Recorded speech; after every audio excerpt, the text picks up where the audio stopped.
আইসা স্বামীর সাথে থাকা শুরু করলাম।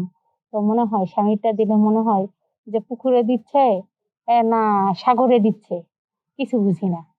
এইজন্য আবার স্বামীর কাছ থেকে ফিরে গেলাম। আবার ওই রাস্তায় নামলাম। নামে এখন প্রতিদিন খুঁজি যে কে মানে এই পারবে বেশি। আমার অনেকটা সময় দরকার। যে ১-১.৫ ঘন্টা ২ ঘন্টা থাকতে পারবে, আমি তাকে চাই। কিন্তু এত মানুষের মাঝে তো এরকম কাউকে খুঁজে পাইলাম না যে ১-১.৫ ঘন্টা খেলবে। তো খুঁজতে, খুঁজতে কি করব? কোথাও পাচ্ছি না। এখন মনে হচ্ছে যে নাইজেরিয়া বিদেশ চলে যাই। যে এরকম মোটা অনেক বড় ওদেরটা নাকি যদি বিদেশ যাইতে পারতাম তাহলে চলে যাইতাম ওদের কাছে। আমি অ্যা নাইজেরিয়ার শুনছি অনেক বড়। যার কারণে নাইজেরিয়া যাওয়ার প্ল্যানিং করছি। নাইজেরিয়া যাওয়ার জন্য ভিসা, পাসপোর্ট সব রেডি করতেছি। নাইজেরিয়া চলে যাব।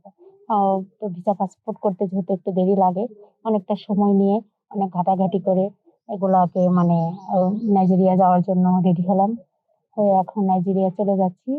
দেখি ওখানকার অবস্থা কেমন। ওখানে যাই দেখলাম যে নাইজেরিয়ার টা অনেক বড়। বিয়ে হয়েছে প্রায় ১ বছর। জামাই প্রচুর আদর করে, ভালোবাসে। কিন্তু উম মনে হয় যে কোথাও না কোথাও জামাইয়ের ভালোবাসাটা মন ভরে না। জামাই তো ঠিকই ভালোবাসে, মন ভরে না।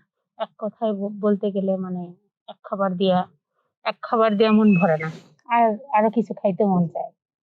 আ তো খুঁজি আশেপাশে ছেলেদের খুঁজতে, খুঁজতে দেখা গেছে ২-৩ জনের সাথে একটা সম্পর্কে লিপ্ত হয়ে গেছি।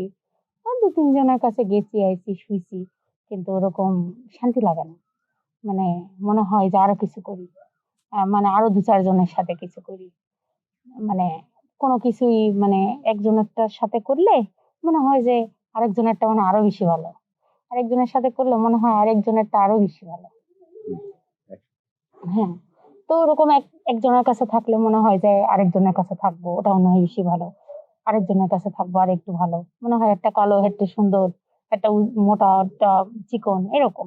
তো এরকম করতে, করতে প্রায় ২-২৫০ লোকের সাথে মেলামেশা করলাম, থাকলাম, যৌন চাহিদা মেটালাম, শরীরের চাহিদা মেটালাম। কিন্তু দেখা যায় যে এগুলো আসলে ভালো লাগে না। পরে চলে আসলাম আবার স্বামীর কাছে।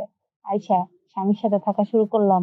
তো মনে হয় স্বামীরটা দিলে মনে হয় যে পুকুরে দিচ্ছে না সাগরে দিচ্ছে, কিছু বুঝি না। এইজন্য আবার স্বামীর কাছ থেকে ফিরে গেলাম। আবার ওই রাস্তায় নামলাম। নামে এখন প্রতিদিন খুঁজি যে কে এই পারবে বেশি। আমার অনেকটা সময় দরকার। যে ১-১.৫ ঘন্টা ২ ঘন্টা থাকতে পারবে, আমি তাকে চাই। কিন্তু এত মানুষের মাঝে তো এরকম কাউকে খুঁজে পাইলাম না যে ১-১.৫ ঘন্টা আ খেলবে। তো খুঁজতে, খুঁজতে কি করব? কোথাও পাচ্ছি না। এখন মনে হচ্ছে যে নাইজেরিয়া বিদেশ চলে যাই। যে এরকম মোটা অনেক বড় ওদেরটা নাকি যদি বিদেশ যাইতে পারতাম তাহলে চলে যাইতাম ওদের কাছে। আমি অ্যা নাইজেরিয়ার শুনছি অনেক বড়। যার কারণে নাইজেরিয়া যাওয়ার প্ল্যানিং করছি। নাইজেরিয়া যাওয়ার জন্য ভিসা, পাসপোর্ট সব রেডি করতেছি। নাইজেরিয়া চলে যাব। আ তো ভিসা, পাসপোর্ট করতে যেহেতু একটু দেরি লাগে, অনেকটা সময় নিয়ে অনেক ঘাটাঘাটি করে এগুলাকে নাইজেরিয়া যাওয়ার জন্য রেডি হলাম। হয়ে এখন নাইজেরিয়া চলে যাচ্ছি। দেখি ওখানকার অবস্থা কেমন। ওখানে যাই দেখলাম যে নাইজেরিয়ার টা অনেক বড়। যাই হোক মনে করছি অনেক মজা পাবো। তো এমন করেই করছে অজ্ঞান হয়ে গেছি। পরে ডক্টর দেখাইছে মাথায় পানি-টানি ঢেলে হুঁশ-টুস করে ভাবলাম যে এখানেই থেকে যাবো কিন্তু ওখানে তো থাকা যাবে না। যে কদিন ছিলাম ওখানে আনন্দ উল্লাস করে চলে আসছি। এখন বাংলাদেশে আছি। বাংলাদেশে কিন্তু ওরকমটা পাওয়া যাবে না। কিন্তু তারপরেও বলি যে আমি এই যে বললাম প্রতিবেদনে মানে এখানে। তো আপনাদের মধ্যে যদি এরকম কেউ থাকে যে ১-১.৫ ঘন্টা তৃপ্তি দিতে পারবে, অনেক বড় ওদের মতো অনেক বড় ১-১.৫ ঘন্টা থাকতে পারবে, তাহলে আপনারা আমার সাথে যোগাযোগ করার চেষ্টা করেন। এটাই হচ্ছে আমার বলার ছিল।